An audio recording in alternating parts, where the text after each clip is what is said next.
You're listening to Let's Talk a Little Shop with me, Stephanie Beringhaley, your professional podcasting resource for staying on trend and connecting you to the news that matters in the retail world. Let's talk a little shop.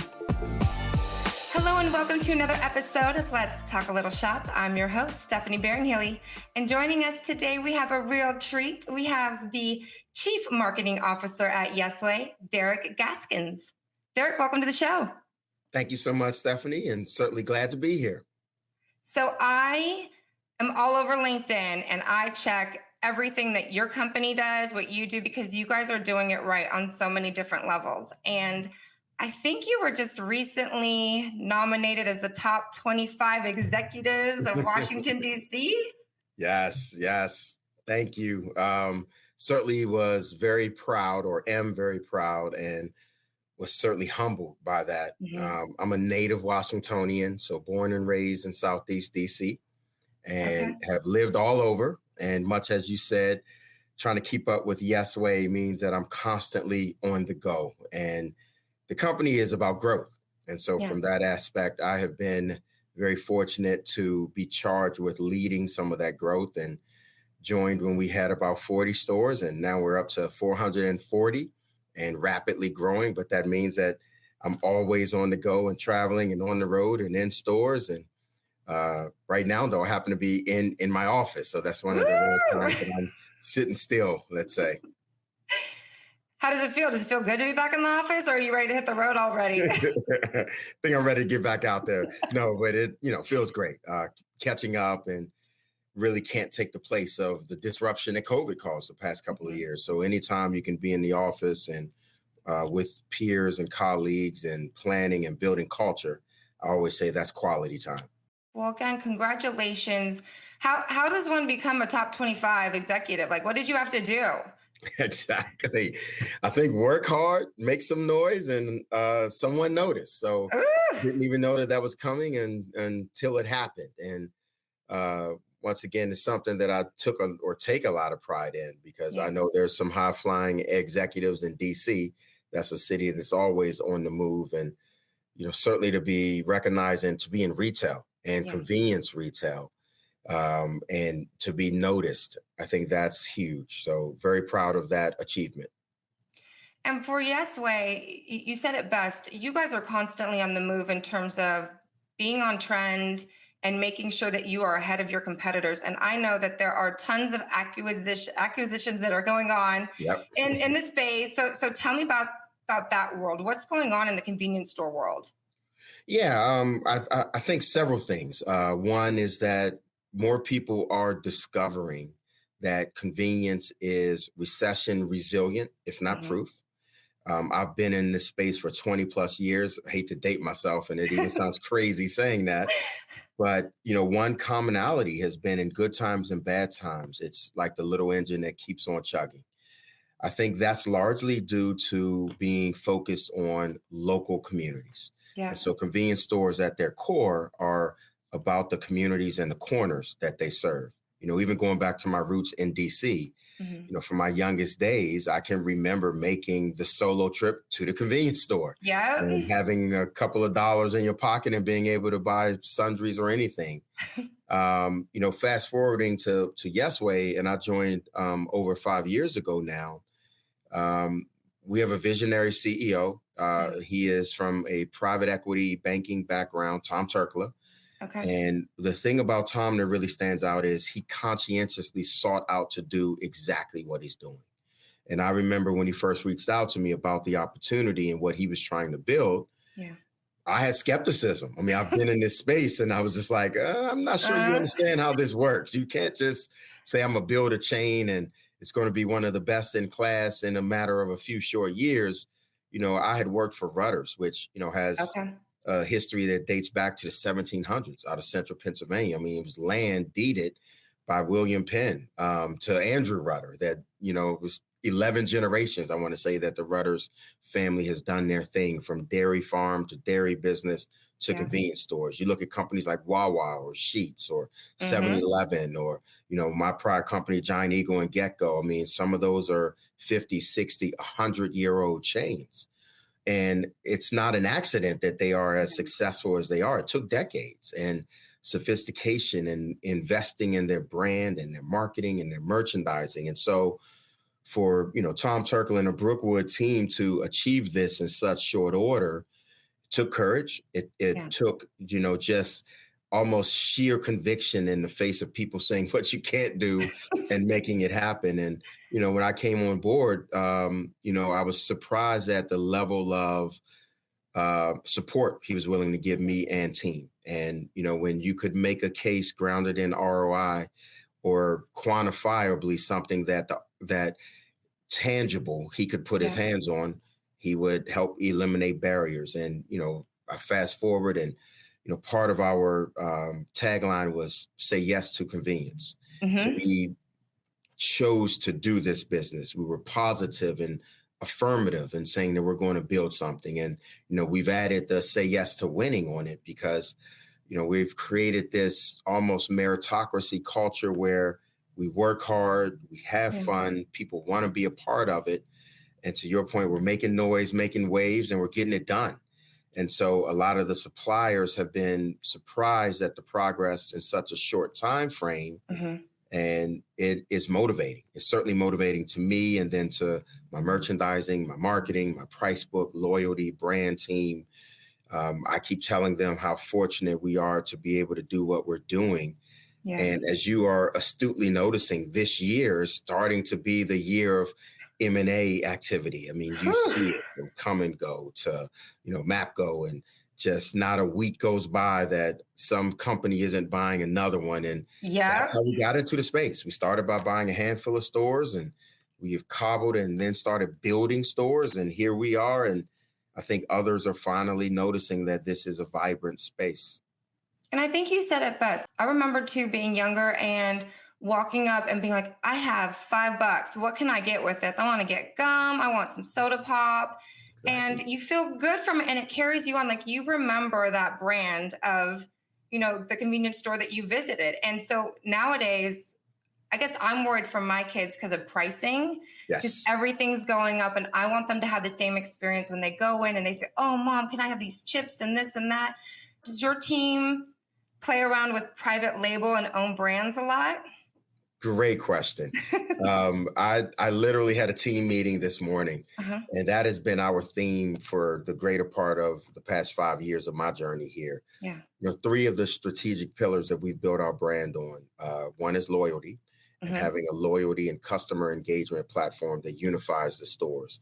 The other is food service. And so you've heard the world famous burritos that we sell, Allsup's branded, and we have introduced the Allsup's burritos inside of Yesway stores. So all of our stores have that. And the third, and I would argue probably one of the most pivotal, has been private label or own brands. So that helped us as, we had 40 stores and we were working on private label products.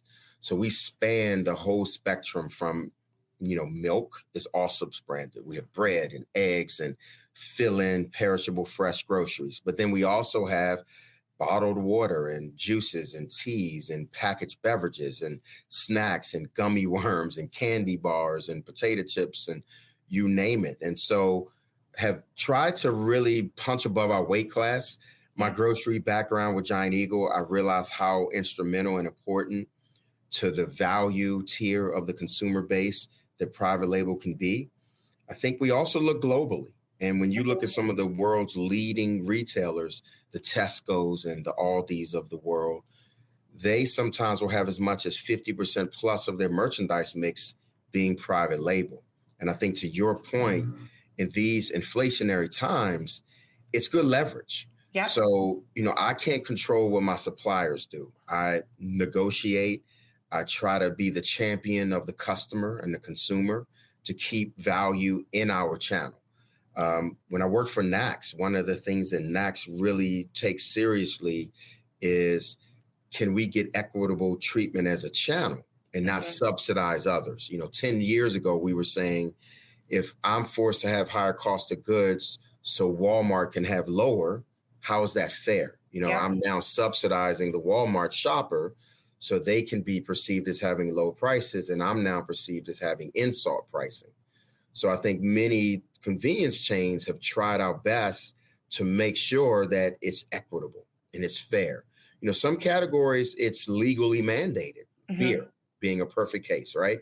By law, Budweiser or Miller Coors, Molson, Heineken, Dos Equis, those Modelo, those brands, the price or the cost that they sell to me is the same cost that they're selling to individual operator, to Giant Eagle, to Walmart, Target, you name it.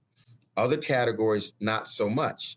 So I think that's where private label helps, that when a manufacturer of a national global brand is increasing their cost of goods in my stores, if I have the leverage of private label and I can work with my supply chain to deliver value, consumers love it. And we are seeing that, throughout COVID, our private label has continued to just blossom. We have 300 plus SKUs.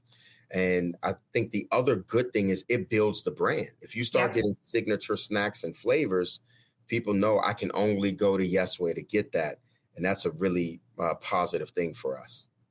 And I think even post-COVID, right, I think a lot of us got uncomfortable and then comfortable again with going back to stores, and we weren't able to go shopping in the stores or in the convenience store. And now we get to go back in with fresh eyes. I'm looking at everything. I'm scanning every item with my eyes like, ooh, that looks delicious. And I have to try it. And then a lot of them are privately owned or private label. And I'm willing to try it. And I love the prices for it. And if it's good, if it's quality product, I'm going to go back every single time. I'm not even really looking at the branded anymore. So I think that's a huge market that we're only going to see trending upward. I could not agree more. And I think the insight that you touched on is you had a consumer that was fatigued with shopping from home and being cooped up. And now that they're back out and on the go, the return of merchandising and the relevance that has, it cannot be understated. People want a curated journey. They want food pairings and adjacencies. They want to discover things. And so if you can deliver value while also giving them unique points of difference, it is a win. Huge win. And that brings me to the storefront, right? We're seeing a lot of stores are doing remodels and making sure that there's a freshness and something cool so that when consumers come in, it looks a little bit different and they're like, okay, let me continue this journey and really explore. So how are you doing in that area of remodels and changing it up? That's been keeping me busy. And I think to your earlier point, that is part of our DNA. And I think Tom Turkla and the team at Brookwood, they understood if we purchase these stores and we show the communities by our spending and we remodel and we reinvest and we unify with a Yesway brand or an Allsup's brand, we'll get credit. And by credit, that means that the consumer with their pocketbooks and their wallets will reward us with their loyalty. So I think you are absolutely onto something. The retailers that are showing that they care and reinvesting in the communities that they serve and putting their money where their mouths are by rebranding or just reorienting the layout and the interior merchandise. You even see it in, big box retailers. I mean, every big box retailer is adding curbside, making it easier to do business with them. If you return a product, you can now do that curbside. So yeah, you may want to go in a store, you may not, but I think it's the consumer being put first and retailers understanding if I can reinvest and remodel, I will be rewarded with that share of wallet. So what would you say as the chief marketing officer, what's the hardest part of your job? I think the hardest part is realizing that you'll never be done, right? I am a finisher. So I love to finish what I start. That's how I raise my kids. That's how I approach work. One of my life mottos is strive for excellence. And so the pursuit of excellence never ends. So I think that's, while it's hard, it's also part of what keeps me going. But when you prioritize, I jokingly will tell my team, I'll say something like there's 24 hours in a day, feel free to use them all. Because we know there's never enough time to get through the list of priorities and projects. And so I think what I love about retail and what I love about my job in particular is every day is different. Every challenge will test me and require a different skill set for me to try to solve it, and it never ends. And so from some aspects, I've accepted a life where you have to always be on.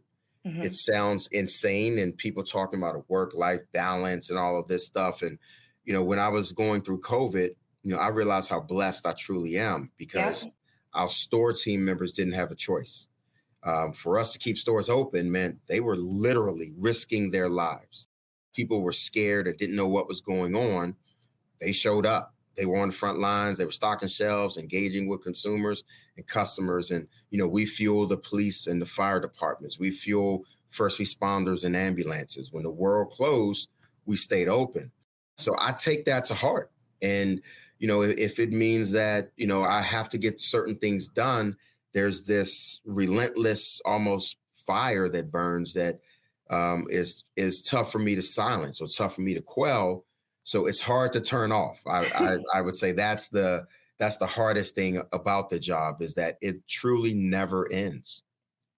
I'm so glad you said that, because associates, right? That's a big topic too, of making sure that the people that are in the trenches that they know their value and that they are recognized for everything that they do. And I think sometimes with leadership, we forget and we're on 100%. And yet we've got associates that are looking up and like, well, if they're not going to turn it off, how do I go to my kids' play or take time off for me or have that life work balance? So I love that you note that that's of importance. Yep. How do you recognize your staff? Like how do you guys lift them up and keep them going and recognize all their amazingness? Yeah, Stephanie, I mean, you have nailed it. I know my personal blind spot. And so I'll even tell my team, I know you may see me sending emails at ungodly hours. Yeah. Please do not think that's me saying to respond, right? Family comes first, because I need you to bring your whole best self to work so I and we, the company, can get the best out of you. Even the notion in some ways of diversity, equity, and inclusion to me involves that. I want you to be real. So I'm real with them. I'll share personal successes and wins and failures as well, and be vulnerable. And so, if you're having a bad day because of something at home, you may not get into the intimate details, but, if there's a death in the family or something along those lines, I will be vulnerable and I will share that. And I'll say, I'll need you to back me up and support me in case I crumble or in case I can't rise to that particular moment. Here's what's happening and why. Yeah. I think the second piece of that is I try to get to know them. So anyone on my team, I want to know their spouse, their family, their kids, and I want to have a real interest. I think, I learned early on the leadership that you don't turn it on and off, that if you really care about a person, you can get more out of them and you'll invest more in them. That's part of being a leader. And if that happens, you understand things. And so if it's a Friday afternoon and I can tell someone is, dying to say something, I'm like, what's going on? And if they're, hey, my kid has a play, like, why are you even still here? I mean, honestly, I don't keep count at 8:00 at night when you're in the store or when you're sending emails. And so, I have subscribed to results-oriented work. If you can get it done, I'm not going to keep score. I'm not going to count the hours and be a clock watcher and say, well, you're the first to leave, the last to leave, all those kinds of things, or first to show up, rather, last to leave. But I will say, can I see the results? Am I seeing you making progress against the projects, initiatives, and priorities? I think celebrating successes is important to create that culture of winning. Absolutely. So the whole say yes to winning. And, another thing that we'll say is win with winners. Like if we have a winning supplier partner, we align ourselves with them and we celebrate that. And to me, that is mission critical to your question around how do I make sure that they understand that, personal life or family and those kinds of things take priority. It's celebrating every day, or the little things and the big things. Try to be spontaneous, right? There's sometimes that we may have a happy hour or, we may dismiss folks on a Friday afternoon because it's beautiful out and it's, hey, go home or go to your kids and go do these things. And I also try to model it. And so I'm saying, text me, call me, doesn't matter. If it's 6 a.m, you're not feeling well, I'm not going to judge you. You know, if you make a habit and it becomes a pattern and it's Yeah. every Monday you're weirdly sick, Mm. then we'll have that conversation. But, you know, people, I think that they respect when you empower them. Mm-hmm. And I think that's one thing that I try to do, because going back to the point of the never ending quest and having too many things to get through, if I don't empower people to solve their categories, their jobs, their marketing challenges, I'm going to fail. You know, any win that I have, I know darn well it has less to do with me and everything about the team. So when I get an accolade, I know it's not about me. It's the team that makes it happen, because yeah, I could work 24/7 and 365, but again, one person can only do so much. If you want to go farther, you have to do it together. You have to, and I love that extension, and it really humanizes. I think sometimes this industry, it just gets, you just keep going on this cycle, and you have to take a pause and you have to say, there are all these different personalities and people who are helping support these pillars and make commerce happen. And I think that that's why ASD Market Week has specifically created this podcast, because there's some great stories out there, and there's so many different categories on the retail space. Yes. And it's different, but at the same time, it's aligned, because private label is important for convenience store. It's important for grocery stores. It's important for every type of business that's going on right now. And I love that you recognize it, you support the teams. And at the same time, you're not afraid to have that conversation of, you're not doing your job, but we're going to guide you. We're going to give you a chance, but but if you don't start doing what you need to do, like we got to let you go. So you protect your core by doing that. You make sure that you have the best players in place.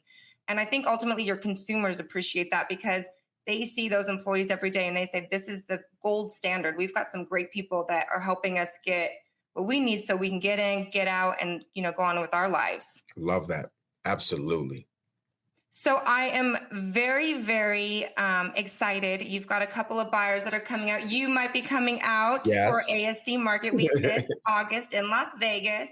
We're going to have a few keynote sessions. Derek will join me on the stage. We're going to make it amazing. So make sure that you put it on your calendars. Meanwhile, if anyone wants to learn more or connect with Yesway, what's the best way for them to do it? So certainly follow us on all of the social channels. We're on LinkedIn, Instagram, Facebook, Twitter, even TikTok. I'm trying to keep up with my marketing team. So we are journeying and figuring all of that out, just like many other leading brands are. We have our website, so yesway.com or allsups.com. We have e-commerce stores, so you can buy some general merchandise and some branded apparel and swag, and soon to be our world famous burritos will also be for sale on our websites. I have to try that burrito. Yes. I mean, I've heard so much about it. I'm going to make a drive just to have the burrito. Absolutely. And then we obviously, with all the digital, mobile, social, all that stuff, our name, loyalty program, our app, check us out in the stores. That's where the magic happens. That's where the registers ring. And we're up to, like I said, 440 of them. Very proud of the Yesway team, from the leadership all the way down to the latest, newest hire that we have in the stores. We are building something special here. And we can see it. So I am so happy that you and I got to chat today. I can't wait for our next chapter. But thank you so much, Derek, for joining us. And for all those listening, stay tuned for our next session in Las Vegas. Thanks for listening to Let's Talk a Little Shop. For more episodes, be sure to subscribe to this podcast in iTunes, Google Play, Amazon, or Spotify. And you can help us grow our reach by simply giving us a like, share with friends, comment, and of course, we love positive ratings. Till next time, stay on trend.